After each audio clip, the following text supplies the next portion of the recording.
morning. My name is Sayyid Nabir Hussain Reddy. I am the student of S4 University College.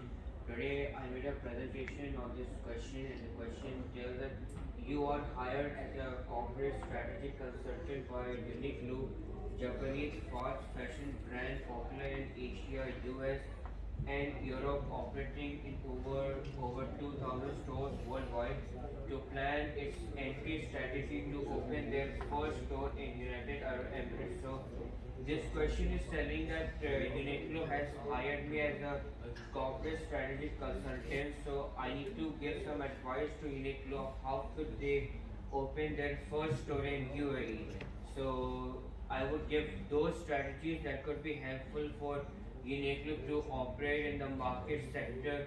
So that's why Uniqlo has hired me as a corporate strategy consultant. And as you can see here, this picture that I've installed, this is the person, because you plan strategies working with the senior manager, CEO. So from this picture, I might say, let's say if I'm the senior manager, if I'm the corporate strategy consultant, so I'm giving strategies to Uniqlo of how could they open their first store in UAE. Now, first I'm going to talk about what is business strategy, and then I'm going to relate one example. So, business strategy is a company's master plan, a plan in which the management of the company develops and implements a plan to achieve the company's goal. It helps the different departments within the business work together, and it ensures all the department decisions support the overall of the company. So the company uses some of the tactics to achieve their strategy, and this could improve the company's financial stability in the competitive market. So business strategy is all about how a business might be able to compete in the market. So for Uniqlo, the example that I mentioned here, let's say suppose Uniqlo is planning to market a product. So if Uniqlo's goal is to market a product, so I would provide them the marketing strategy. But if they have a different goal, if they are planning to sell a product, so I would then give them the sales strategy, because different goals comes up with different strategy. So whatever goals Uniqlo might come, like if their goal is to improve customer satisfaction or bringing new products to the fashion industry, so I would provide them those strategies according to their goals. So whatever tactics they apply, whatever strategies they apply, it would help the company to achieve their long-term goals and be more competitive in the market industry. So whatever strategies I'm given to Uniqlo, it might help them to achieve their long-term goals, and this is how Uniqlo might be able to be more competitive in the market industry. Next, I'm going to talk about what is the explanation about internal environment of the organization. Then I'm going to relate this to Uniqlo.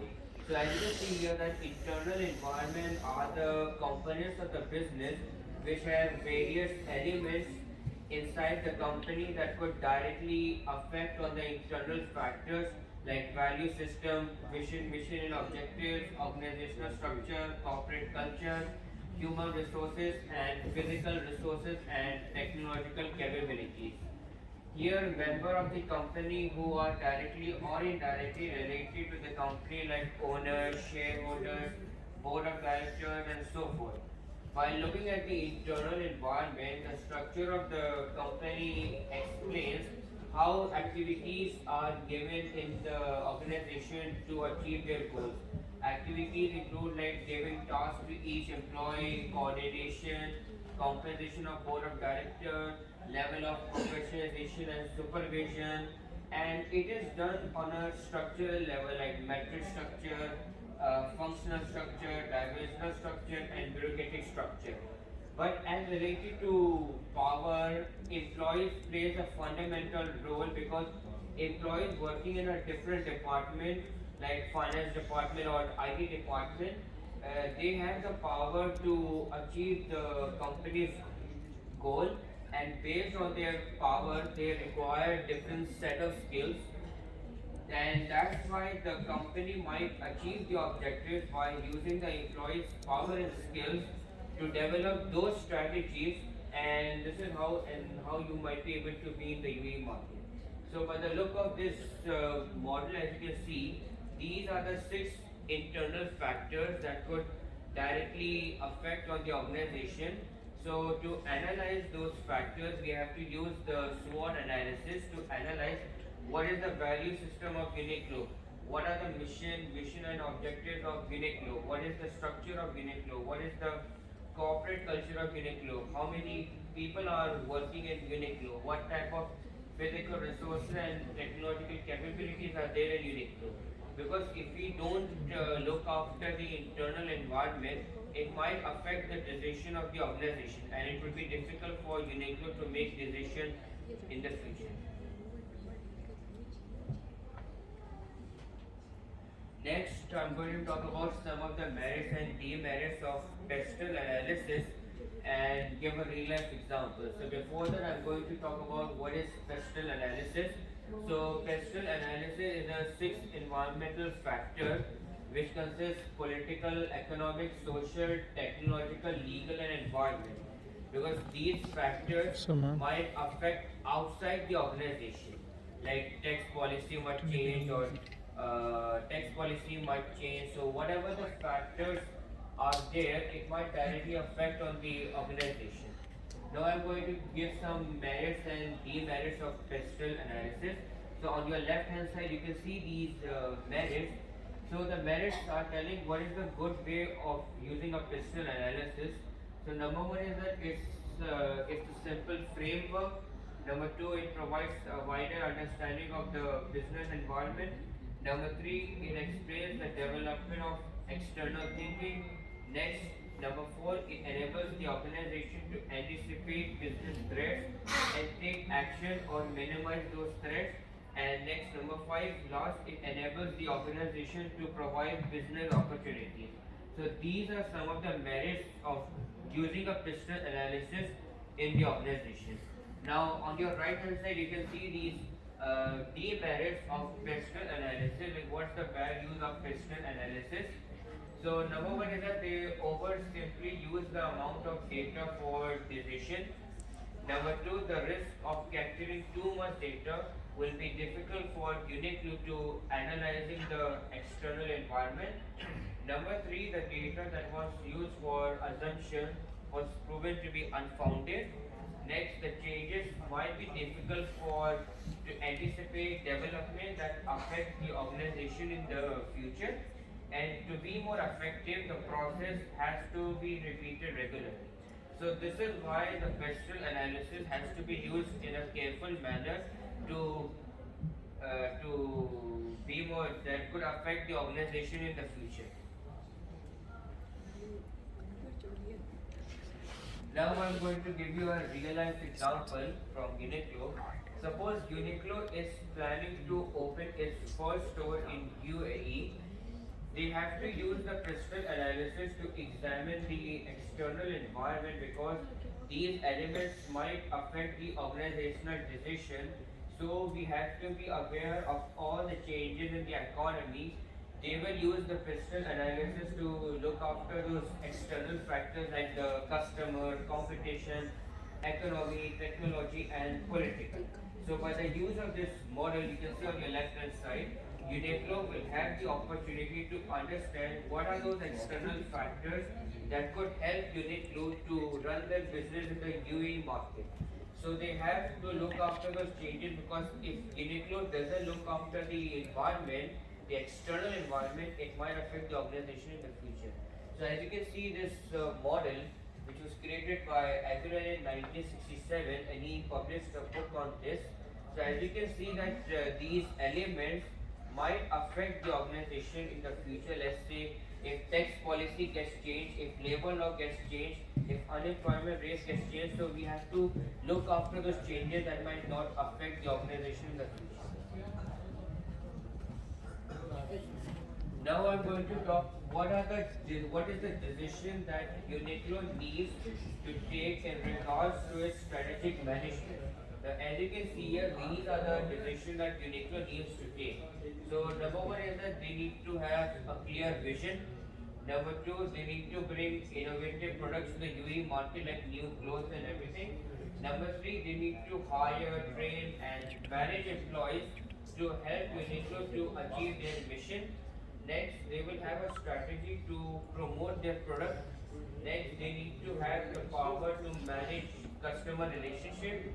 And last, they have a direct link between the stores and the suppliers. So I think the most important decision that UNESCO needs to make is that they need to bring innovative products to the UAE market.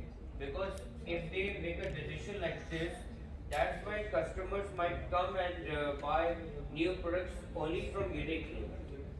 That- So these are the decisions that Uniqlo needs to take in regards to strategic management. Now I'm going to talk about what is strategic management process, and then I'm going to relate this to Uniqlo. So the strategic management process is a company's strategy in which managers are capable to set strategies that could help the organization to achieve better performance. It is a process through which businesses and industries try to be involved in competitors and fix goals to meet their present and future competitors and reassess strategy.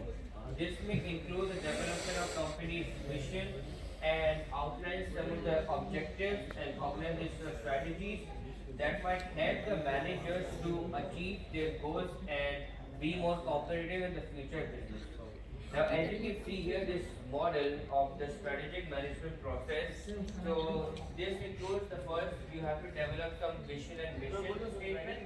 Then, after that, you have to analyze the internal and the external environment. So, to analyze the internal environment, we use SWOT, and to analyze the external environment, we use pest analysis. Once you have analyzed these two environments, now you have to establish some long-term objective. Now for Uniqlo, their objective is to bring innovative products to UAE market. So once they have established their long-term objective, now they have to generate, evaluate, and choose those strategies that might help Uniqlo to achieve their long-term objectives. Then they have to implement their strategies to achieve their long-term objectives. And lastly, they have to evaluate the strategy and see what was the output of using those strategies in the organization. Now I'm going to relate this to Uniqlo. Now for Uniqlo, as from this model, they have to identify what is the vision of running a business in UAE and what is the objective of doing business in UAE. And then finally, plan out all the strategies to achieve the mission and vision and objectives of the company.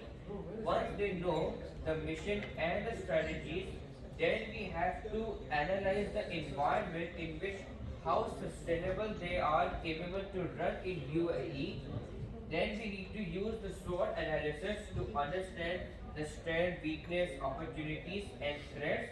After analyzing the internal factors, we need to have the resources to achieve our strategy. And finally, once we have implemented the strategies, then you examine the results. As I said, once you have implemented the strategy, then you evaluate the strategy, and this is how you achieve the goal. And for this, we do data analysis, and then we use the strategic management to put our goals into action. That's why always I say that first of all you develop your vision and mission, then you analyze the internal external environment, then you establish some objectives, then you choose some strategies that you implement your strategy on your objective, and finally you evaluate what was the output of using those strategies to achieve our vision, mission and objective. Now I'm going to talk about what is value chain analysis, and then I'm going to relate this to Uniqlo. So value chain analysis describes the categories of those activities in the organization that is linked to create a product and service. So the purpose of using this value chain analysis, is to increase competitive advantage, is to deliver some kind of a value to the customer that might help the organization to increase their profit margin. So now I'm going to relate this to Uniqlo. By looking at the value chain analysis model, I analyzed what strategies that Uniqlo might use while entering into the UE market. So I think Uniqlo will have two activities which includes primary activities and supportive activities. So by these two activities, I think Uniqlo will have the strategy power to market and sales, and will also by providing services to the customers, and also they have strategy to use outbound logistics, which will be easy for Uniqlo to deliver products to consumers. The purpose that Uniqlo is using this value chain analysis is to earn profit margin. By using all these two activities, it might increase your profit margin from all the activities that Uniqlo will perform from the value chain analysis. After that, once Uniqlo has to identify all the activities and add to its final product and services, and from all the analysis of these two activities, we try to reduce cost and increase differentiation, because this might help Uniqlo to reduce the demand and increase supply, and this is how Uniqlo might be able to gain profit margin in the fashion industry. So if they are planning to start their store in UAE, so they have to use the value chain analysis model to create a innovative product and services. After that, they need to overview the target market, which will be easy for Uniqlo to sell their products and increase sales and revenue. Even they need to understand some of the business policies where they are capable to run their business in UAE. And finally, they need to select a location where they are able to set up Uniqlo store and be more successful in the market segment. This value chain is used to understand the position of the company and analyzing the strategic capability. So, by the use of this model, as you can see, this model, when primary activity is linked to supportive activity, it might provide effectiveness and efficiency to primary activities. So that's why this model was created by Michael Porter in his Harvard Business School in the latest 1985. Now I'm going to talk about what is the stakeholder metrics, and then I'm going to relate this to Uniqlo. So the stakeholder metrics, is a matrix which consists the stakeholders' interest and power to develop political priorities. So by the look of this model, they are classified into two. On the x-axis, you can see the interest, and on the y-axis, you can see the power. So when the stakeholders are classified into power, they know that what type of power they hold, what type of power they hold, and what type of interest do they have to support or to support and oppose the strategies. So that's why this matrix has been used to analyze what is the power and what type of power, what type of interest a stakeholder has. Now I'm going to relate this to Uniqlo. By looking at the stakeholder matrix, we see how Uniqlo is able to run in UAE from Japan is because of the culture. Because if Uniqlo is planning to run in UAE, so they have to understand the culture of UAE so that it might not affect on the organization. But as compared to internal structure, they have to run their business on a structural level like matrix structure, functional structure, and bureaucratic structure.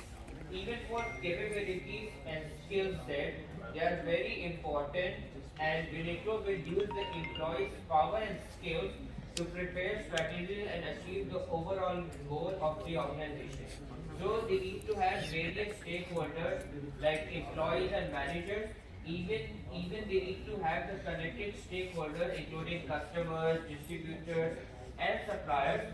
And finally, they need to have some external stakeholders like government and local communities. For Uniqlo, they need to have these three stakeholders that I've mentioned here. So it will be easy for Uniqlo to connect with different stakeholders and try to gain some strategies that could help Uniqlo to achieve the performance of the business, and with these stakeholders we might be able to improve the competitive advantage of Uniqlo. So as you can see by the use of this model, that's why we need to bring some stakeholders to reduce the bargaining power of supply. Like let's say if a supplier has high power and low interest, it depends how that strategy might help Uniqlo to gain competitive advantage. And this model was created by Mendelo in 1991. Now, the last and the final question, that is, what are the strategic elements that are relevant for Uniqlo to open its first store in UAE? So first of all, I'm going to talk about some of the strategic elements, and then I'm going to relate how it is relevant for Uniqlo to open its first store in UAE. So as you can see on your left hand side, these are some of the strategic elements that are relevant for Uniqlo. So the element includes vision, mission, SWOT analysis, core values, goals, and action plan. Now, what is the vision of Uniqlo to become a number one retailer in the world? What is the vision of Uniqlo to unlock the power of clothing? SWOT analysis, they use the SWOT analysis to examine the strength, weakness, opportunities, and threats. What are the core values like fast retailing, startup mindset, and customer first? What is their goal? To make life better. How could they make life better? By providing casual dressing. That's why they have to bring innovative products to the UAE market to make life better. Next, what is their action plan? What they are planning to do in the future to improve brand awareness through a sustainable way. Now I am going to relate these elements and tell how it is relevant for Uniqlo to open its first store in United Arab Emirates. So by these elements, I might say it is okay for Uniqlo to open its first store in UAE because UAE and Japan have a close relationship, and by using crystal analysis, Uniqlo might be able to analyze how many consumers would view your product, and you might be able to know how many Japan customers live in UAE, so that you have the opportunity to earn profit at the end. Uniqlo will have the opportunity to be in the UAE market by analyzing those external factors that might not affect the profit margin of Uniqlo, and they will run in a sustainable environment where they have the opportunity to be more sustainable in the market industry of UAE, and they will gain advantage over competitors for Uniqlo. They will have the opportunity to make profit by selling different range of clothes. Now this is their objective. Now their objective is to make profit by selling different range of clothes. So to achieve this objective, we need to provide strategy. So to achieve this strategy, they have to make the products in a unique way and improve the quality of the product to improve customer satisfaction.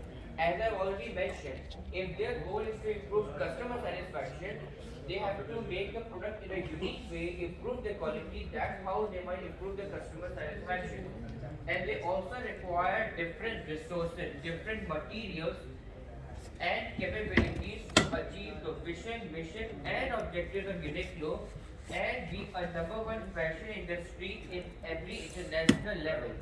And when they have the advantage to run at the international level, at the worldwide level, people from around the world would buy different range of clothes only from Uniqlo, and this is how the bargaining power of buyer might come by the threats of substitute might reduce, because if people are only buying clothes only from Uniqlo, this might reduce the threats of substitute. That's why Uniqlo would have the advantage to earn increase the profit margin.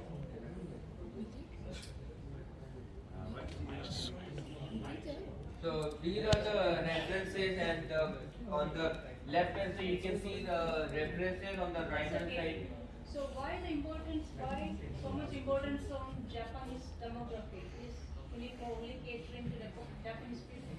when they are catering to UE also. And why the importance of Japanese demography in strategy? Yes, when they go to Japan also, because they are often in Japan also, no? Yes, So, but they are opening many other countries too. So why you are only focusing on Japanese people to improve profit margin? because because madam, not in Japan, because we are trying to focus only on UAE, because if they are planning to open in UAE,